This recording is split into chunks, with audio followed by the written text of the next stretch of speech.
कोई दूर देश में रह रहा है, पर इतनी सामर्थ्य नहीं है कि वो परिवार के सुखों का, परिवार के संबंधों का, सांसारिक ऐश्वर्य का त्याग कर सके, तो वहीं से पुकारे, हे वृंदावन धाम, मुझे श्यामा श्याम का दास्य रस चाहिए, मैं श्यामा श्याम की दासी बनना चाहता हूँ और मुझे श्रीधाम वृंदावन का अखंड वास चाहिए, सर्वस्व त्याग करके, कि पुनः वृंदावन धाम जाने पर हमें वापस न आना पड़े, ऐसी कृपा करो। जो बार बार ऐसा पुकारता रहता है तो श्रीधाम वृंदावन की असीम कृपा होती है और उस जीव को खींच लेता है वृंदावन धाम।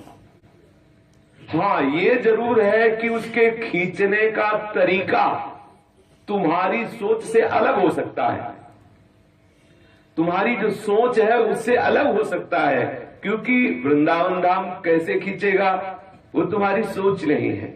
तुम जिस प्रकार से सोचे होगे शायद बिल्कुल उसके विपरीत हो। कोई दिल्ली के धनी मानी पुरुष थे, उन्होंने सत्संग में सुना कि वृंदावन के जो संतों को सुख पहुंचाता है, जो संतों की सेवा करता है, उसके ऊपर ठाकुर जी बहुत जल्दी रीझ जाते हैं।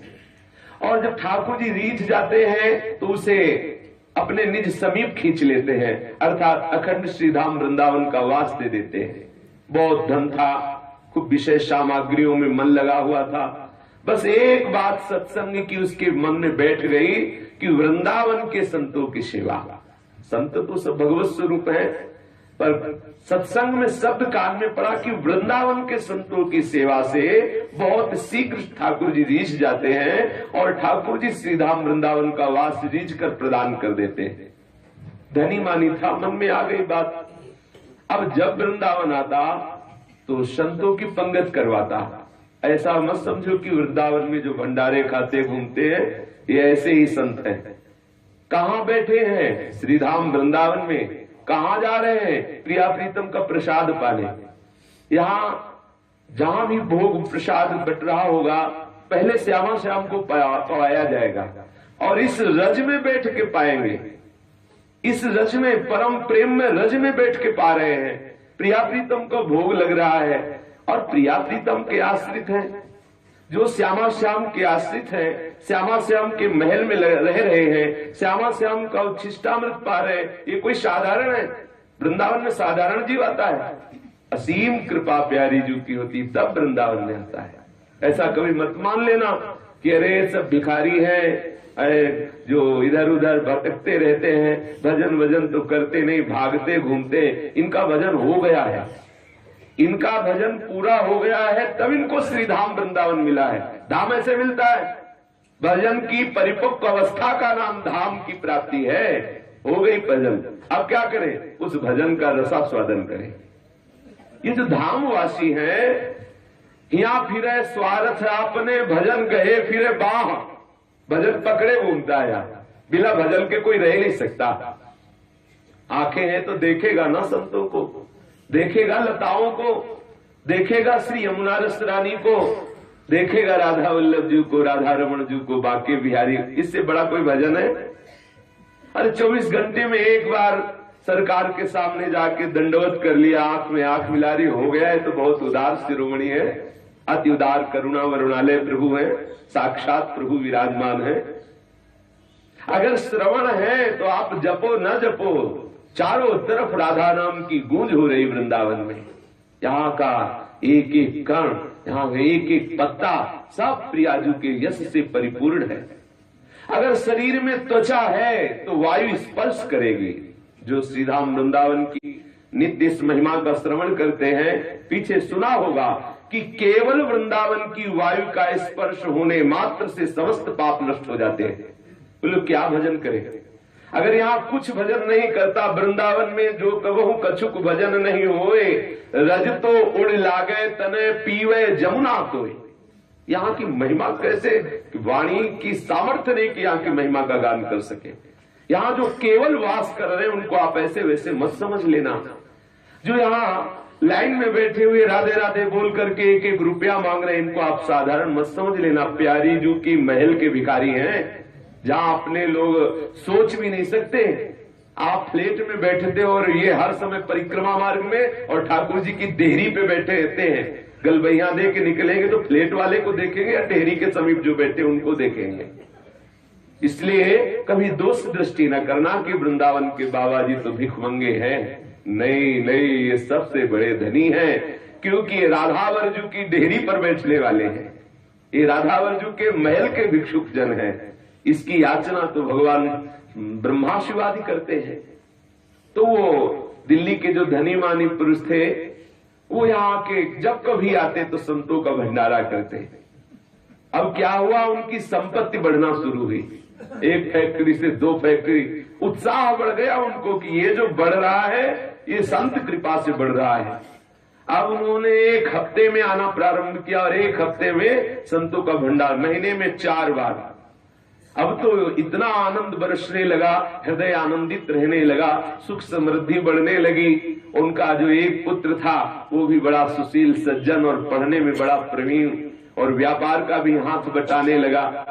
अब उनके मन में उत्साह हुआ कि वृंदावन के संतों को एक बार अपने यहां लाया जाए। वृंदावन के संत बड़े उदार हैं, बड़े कृपालु हैं और वो वर्षों से सेवा कर रहे थे, इसलिए सब संत समझ गए थे वो दिल्ली वाला भगत आने वाला है। अब जब दिल्ली वाला भगत अब की बार आया तो अब की बार चिट्ठी नहीं बांटा, हर संत को बुला के साष्टांग प्रणाम किया और कहा, भगवान हमारी आकांक्षा है कि कल हम बस लाएंगे और आप सब चल करके कृपा करके हमारे घर में अपने चरण रज पधराइए, हमें बड़ा सौभाग्य होगा।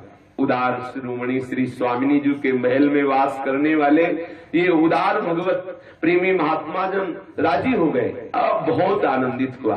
हम आपको वृंदावन की खींचने की बात बता रहे हैं। अब तो एक बस लाया तो बस में सब संत जन आने लगे। उनमें एक संत ऐसे बैठे जो कभी कहीं नहीं जाते थे भंडारे में, किसी के भंडारे नहीं जाते थे, वृंदावन की सीमा के बाहर नहीं जाते थे। आश्चर्य हुआ सबको कि जो वृंदावन की सीमा के बाहर नहीं जाते थे वो कैसे बैठे। वो सोचा कि शायद भाव दशा में उनको पता न हो। पूछा संतों ने कि बाबा ये बस जा रही है, कहाँ तुम्हें पता है? बोले हाँ दिल्ली। बोले तुम तो कभी नहीं जाते किसी भंडारे में, कभी वृंदावन के बाहर नहीं जाते। वो चुप हो गए, कोई उत्तर नहीं दिया। सब संतों ने उस धनी मानी सेठ से कहा तुम्हारे सब संत सेवा सफल हो गई। ऐसे विरक्त अकिंचन संत वृंदावन निष्ठा वाले पता नहीं कौन सी लीला होने वाली है, तुम्हारे साथ क्यों जाने को तैयार हो गए। ओ कार से भागा और जाके विशाल उत्सव का स्वरूप रखा। खूब फूल मालाएं मंगाई, संतों के लिए सुंदर गद्दी, सुंदर सुंदर पुष्प डाल करके बिछाया। संत जन जब गए सबका चरणामृत लिया, बैठाला पवाया। जब पा चुके सबको प्रणाम कर रहे थे तो उन संत ने कहा तुम्हें वृंदावन ने बुलाया है। बस बोले हम तुम्हें बुलाने आए, तुम्हें वृंदावन ने बुलाया है।